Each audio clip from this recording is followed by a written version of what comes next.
Assalamualaikum dan salam sejahtera kepada rakan-rakan trader di luar sana. Kami dari tim Nusantara Global Network yang menyediakan servis payment agent pelbagai broker akan berkongsi analisa teknikal Nasdaq dan juga Dow Jones. Okay, sebelum tu,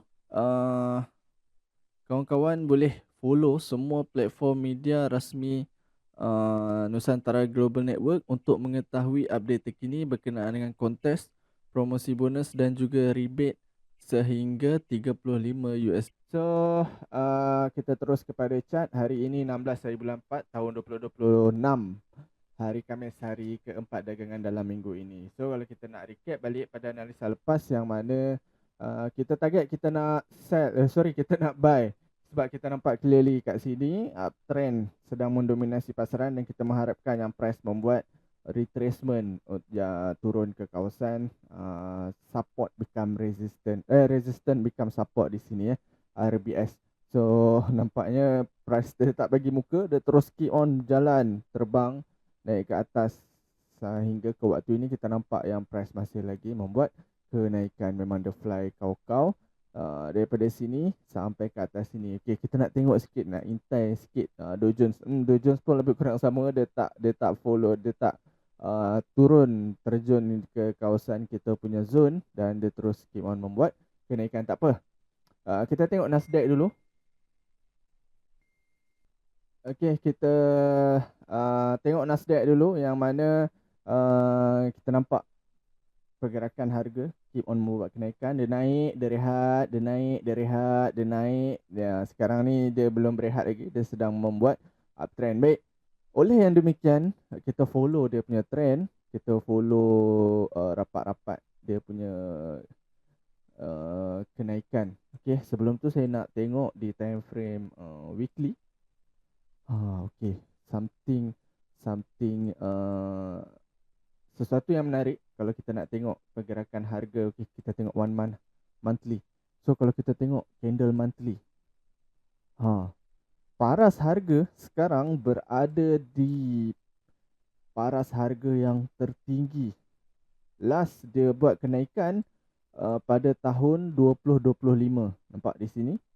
Pada Oktober 2025, ini adalah candle Oktober 2025 dan sekarang price berada pada paras harga yang tertinggi. Dia test semula paras harga pada tahun 2025, Oktober 2025, iaitu pada harga 26,286. Kalau kita tengok trend pergerakan harga, dia turun sehingga pada paras 22 pada bulan lepas. Dan bulan ni kita nampak pada pertengahan bulan price dia dah membuat satu lonjakan yang besar, lonjakan yang terlalu tinggi, yang terlalu banyak. Okey, so berhati-hati untuk kita nak hold the position dalam keadaan buy bullish.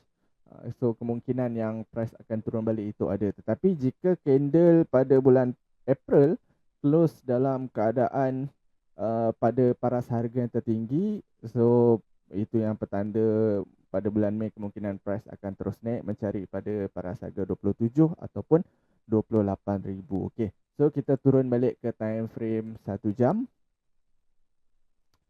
Right, so time frame 1 jam. Yes, kalau kita tengok pergerakan harga di support ataupun buy zone di sini. So kalau kita nak follow trend, kita nak tengok zone yang terbaik untuk kita nak entry.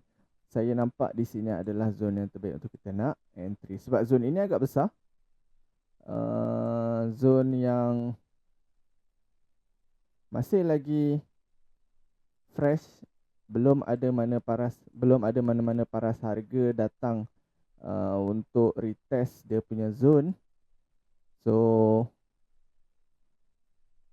alright, so kita fokus on this zone pada paras harga 26,029.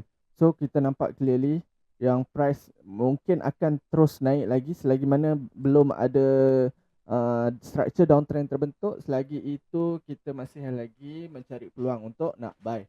Kita follow the position, kita follow the trend.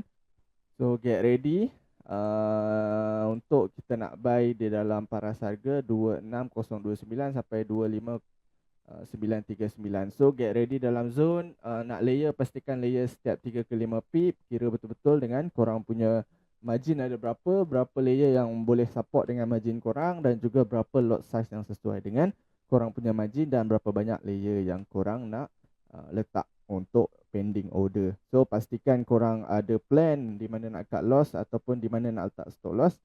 Itu plan dan strategi masing-masing untuk dapatkan ataupun untuk manage entry. Okay, so itu cerita di Nasdaq. Kita fokus on this zone sahaja. And then kita nak tengok di US 30.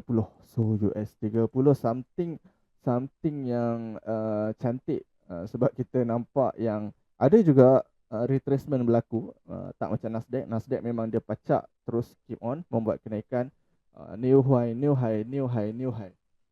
Tetapi Dow Jones dia pacak and then dia turun, dan sekarang dia terhenti di kawasan ini. Dia terhenti di kawasan resistance ini. Right, so dia terhenti di kawasan resistance ini, and then sekarang sedang membuat penurunan. Baik. So kat sini kalau kita nak entry, nak tunggu di kawasan ini untuk hari ini dan juga esok, saya rasa dah agak jauh untuk dia nak sampai. Cumanya di mana untuk kita nak entry pada hari ini adalah di kawasan ini. Di sini cantik untuk kita nak entry. Sebab masih lagi belum touch zone yang paling bawah, paling rendah di sini. So saya ambil shadow ini dan candle ini, body ini. So saya ambil dua ni, pastikan. Alright, so kita kira di sini di sini. Alright, so support zone, support ataupun buy zone di bawah sini. Get ready untuk kita nak ambil di bawah sini. So pending order bawah sini. Kalau kita tengok di sini price naik and then sedang membuat retracement, kemudian dia turun balik. Kat sini lah kita punya killer zone. Bukan killer zone lah, dia macam low risk zone. Ni adalah zone yang paling rendah untuk dia nak sampai pada hari ini. Should be dia akan respect this zone. Dia akan cucuk and then naik balik. Sama ada banyak ataupun sikit, itu depends pada pergerakan harga nanti. Adakah dia akan terus turun ke bawah ataupun dia akan naik balik, itu kita akan tengok kemudian. Cumanya kat sini kalau nak letak pending order, pastikan korang layer sampailah bawah. So ada plan di mana nak cut loss. Jika di sini structure downtrend keep on terbentuk, so buy position di sini dah tak valid, terpaksa cut loss ataupun letak stop loss luar zone. Okay, so yes, saya kira itu saja. Okay, ni pada paras harga 48230 hingga 48161. So layer lah dalam zone ini. Layer yang paling kecil, jangan layer besar-besar, layer kecil-kecil je. So kalau kata korang equity besar, banyakkan layer. Okay, so saya kira itu saja. Kita akan jumpa untuk next video. Seperti biasa, sebelum mengakhiri video, saya nak ingatkan kepada rakan-rakan agar sentiasa manage your risk, sentiasa kira berapa entry load yang bersesuaian dengan UL punya equity untuk mengelakkan akaun anda MC ataupun akaun anda blow. Okay, kita jumpa lagi untuk next video. Assalamualaikum. Bye-bye.